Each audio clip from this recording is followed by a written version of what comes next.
Yo personalmente soy fan de la palabra dicha, también de la palabra escrita. Creo en la palabra, ¿no? Porque comunica, porque crea, porque abre espacios. De hecho, este año, 2024, cumplo 40 años contando cuentos. Y ya venía contando cuentos, venía dictando los talleres de narración oral en las bibliotecas, en los centros cívicos. Hubo una movida interesante a comienzos de los 2000 aquí en Barcelona con todo esto.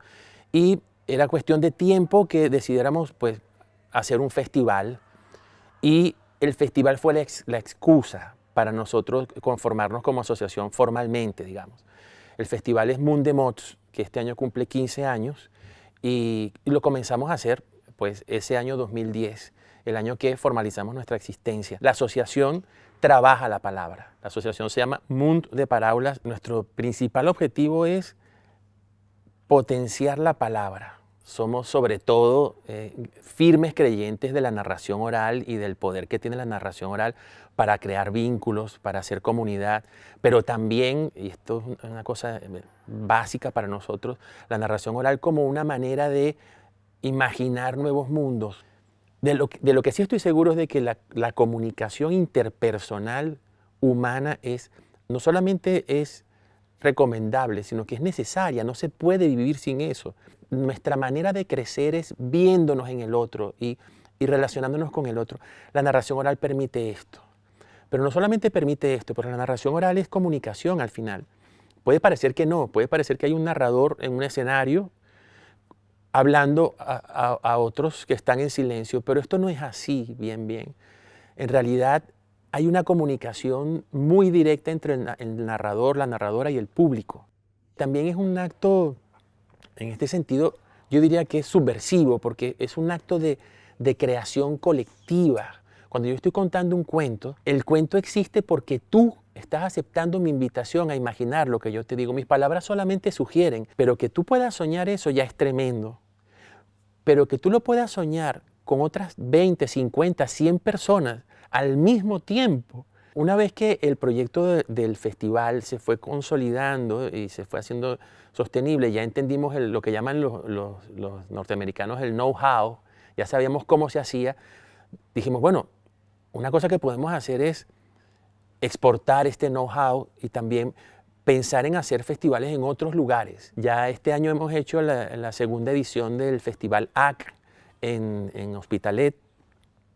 Este año, el 26 de este mes de octubre, comienza el Festival Contam Cornellà, en Cornellà.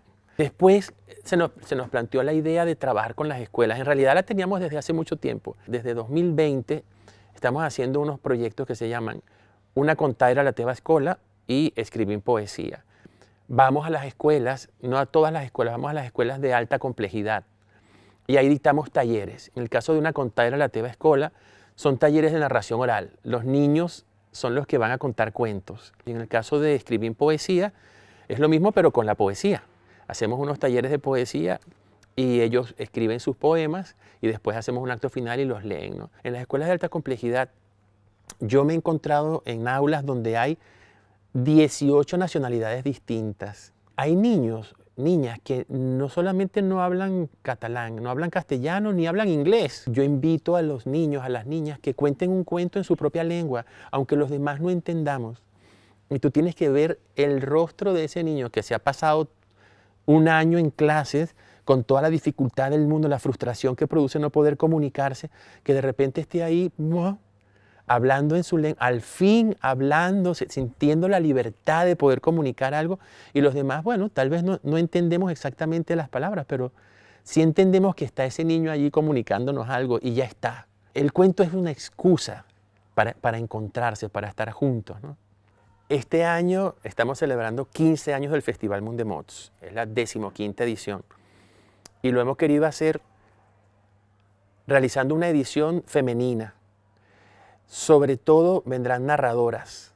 Vamos a escuchar a las narradoras, sus repertorios, lo que tienen que decir. Como todos los años tenemos funciones para adultos, funciones familiares, funciones para niños, funciones para bebés.